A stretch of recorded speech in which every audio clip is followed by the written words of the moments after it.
Yo, what's going on? Constellation Gaming here. Today we're going to be taking a look at a unique deck that was made possible with the release of a single card from Firestorm. And that card was Harpy, a 2/3 water Elestral that states it's the only Elestral that can be attacked on your board. And also, when it's destroyed in battle, draw 2 cards if you have a Divine Rune on the board. So today we're going to be taking a look at Attack Lock.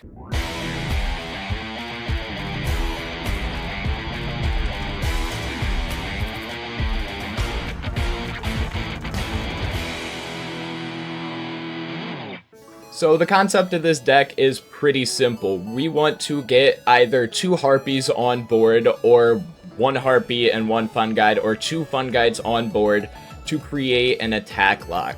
And the reason why it does this is because both Elestrals will state that you can only attack that Elestral, and making it to where a single Elestral is just not capable of attacking due to the rules of Elestrals.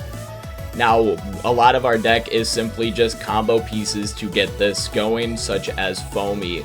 Foamy's a 2/3 where when it's destroyed in battle, you can special cast any water 1-cost Elestral from your deck onto the board in defense position.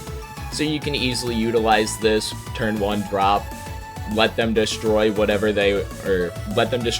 with whatever they put out, get out a Harpy, and if you're lucky enough, just drop Fun Guide turn 2 and make it to where they just can't attack you at all, unless they either Gorgons or one of them, or happen to have a Dense Fog, which one of these eating a Gorgons, it hurts a little bit, but at the same time they have a lot of different options in this deck that they're going to want to Gorgons.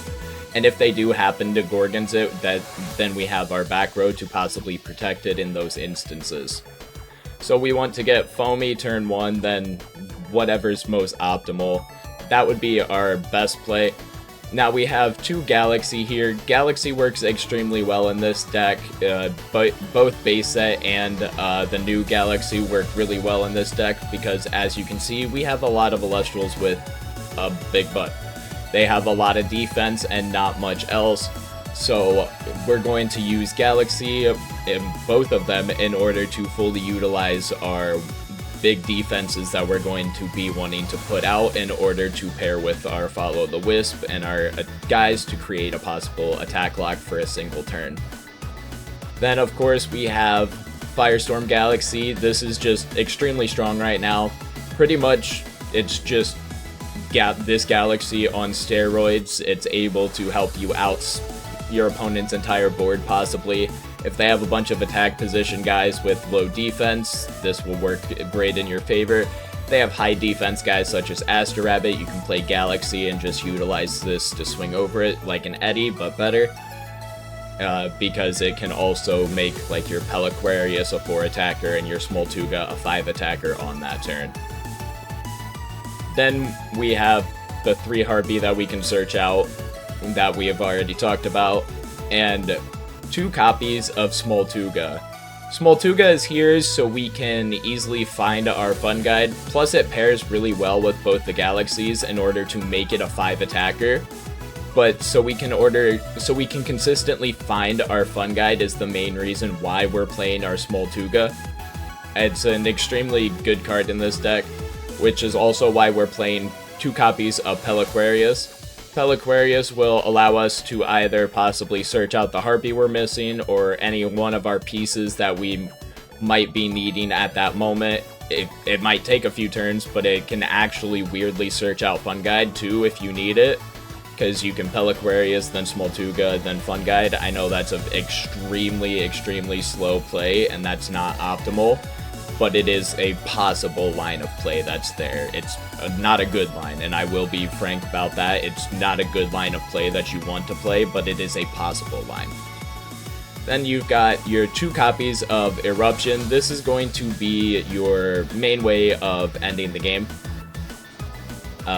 You're pretty much going to want to attack lock them, make them utilize their resources. Maybe you get a few points of damage in here and there with your Galaxies and stuff like that. And then you're just going to end the game with one of your 2 copies of Eruption. And that's pretty much the game plan of it. Got 3 copies of Follow the Wisp to go with our Fun Guide and to also create a possible attack lock on a turn. because if you play Harpy and then use Follow the Wisp on, say, a defense position Galaxy or just a Galaxy in general, that makes it to where they are attack locked for that turn. If you have Fun Guide out, then you can special cast out a Bronto-Wisp, and this is just another way that you can utilize to end the game. It's not really that big of a guy, but it is a decently statted guy, and since they are going to be in an attack lock, it really doesn't matter necessarily if they have a little bit of a bigger guy, that you won't be able to get through for points damage for him, but it will still just be something that can beat over like Astro Rabbits or any one attack guys that they play while you are just unable to be attacked. Then you've got 3 copies of Tsunami. This is just a really strong rune, just essentially blanks a combat phase unless they're water enchanted. Pretty much just another way to make it so they can't attack for the entire turn. So we have a lot of different ways to ensure that. 2 copies of Zeus. This is for 2 reasons. One, you can pair it with Harpy in order to draw 2 cards. Obviously that's not the most advantageous thing, but it is why I wanted to at least have a Divine Rune in. And then Zeus is just a really good Divine Rune in itself, being able to allow every single one of your Elestrals to attack over whichever one is targeted, more than likely. Pretty much just the strongest Divine, and since we have a lot of smaller guys, we will need this a little bit of an attack boost to help us in combat. 3 copies of Ambrosia, because healing is just stupidly strong. 2 copies of Poison Tipped Arrow. This is here just for removal and possibly to make it to where they can't get over some of your guys on that turn. Shield to bounce the bigger guys that are threats back to hand, and then got 3 copies of Gorgon's Gaze because it's just the best counter rune in the entire game. No reason to not play it, and also Kinleo just kind of kills this deck, so we really need to find Gorgon's Gaze against the Kinleo, because otherwise we're just kind of SOL. For the side deck, we've got 1 copy of Owloon. This is so we can play our 3 Spectaris and side them in very safely, because Lyca Void is going to be a big thing. And if you don't know, Spectaris is just a 1-drop that takes care of Lyca Void if they put out 3 guys, or if they put out 2 other guys. Because it will have the 2 suppressed, and then when you attack, that'll be the 3rd, and it says it gets +1 attack for each suppressed Elestral. So that makes it a 7 attacker that's just a 1-drop that can easily take care of Lyca Void. Plus, it's just good into any Elestral that needs their ability, such as like Basic Galaxy or Foamy, or any of our deck. If we can actively, like if we're not in a lock, it can be really good against Harpy and stuff like that. The one thing to know is that our lock actually does counter stuff like Spectaris, because Spectaris does need to be able to attack in order to suppress stuff and to kill stuff, and if he can't attack, then he can't utilize his ability to suppress the Elestral, so that makes it to where he can't out our lock. We've got 1 copy of Lavalith, because we're playing fire, and more than likely they're going to be in a position pretty easily where they can just get ahead in spirit advantage, especially since we're not playing a Divine for the purpose of our deck, really. We're just playing it for the purpose of combat, unlike a lot of decks that are going to be moving forward.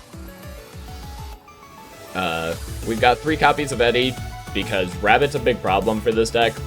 It's just really hard to out a Rabbit once it gets on board. There's not much that can get over it, with the exception of like Galaxy plus Zeus, or Bronto-Wisp specifically is the only card that can solo out it in this deck.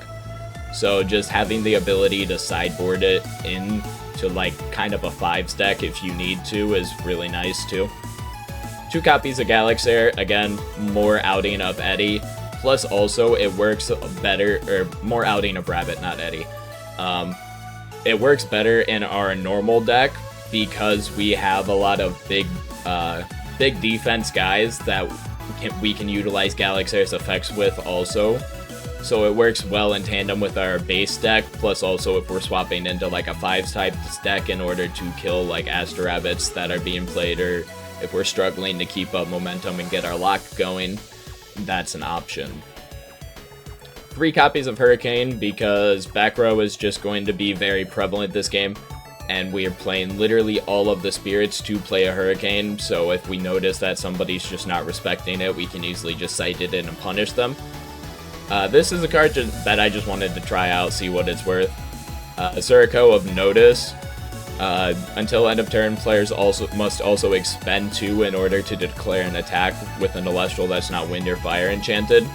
So if we don't have our lockup yet, or if it's towards the end of the game, we can utilize this in order to essentially prevent them from attacking to possibly get our lockup, or just to deal damage to them to end the game, possibly as like a third eruption or something like that. Obviously, they have to declare the attack, so it won't necessarily kill them, but it will get them lower, and it can help us in that situation to get our eruption off. Got 1 copies of Laurels because we're just, a lot of times I feel like we're going to be behind on board state, so we can easily just drop a Laurels. But in the situations where we do have our lock off and we're just sitting on a decent amount of guys, Laurels is not really going to be too advantageous. And then 1 copy of PTA because removal is really good, and if we feel as though we need a 3rd copy, we can easily just side out a Follow the Wisp or any one of our counter runes, except for 3 copies of Gorgons. 3 Gorgons always stays, but you can always side out any one of these 3 that are not advantageous for the situation. Just slot in PTA really easily. And then for our Spirit deck, we've got 5 Vipyro, and then we have, sorry, Mike's in the way, we have 8 Leviathan, we've got 3 Zaptor, 3 Lycoris, and 1 Owloon. The 1 Owloon in the main deck is because Brontowisp. I actually forgot to put this in the original copy of the deck, so I'm glad that I caught that. But 1 in the main for Brontowisp, and then if we side in Spectaris, we've got the 2nd one, so we can always do that. Plus, Brontowisp doesn't necessarily have to be properly enchanted, because it just says special cast for Brontowisp, so we don't necessarily have to properly enchant Brontowisp if we don't want to. We can always just easily water enchanted to play around Tsunami and just smack into something. That is always a viable option. But that's Attack Lock. What do you guys think? Are there any improvements that you would make to the deck? Let me know down in the comments below. And let me know what you're interested in seeing built this set. I've got a lot of decks brewing right now that I'm going to be bringing to the channel, so like and subscribe if you want to see more videos like this. I hope you all have a good day, and peace.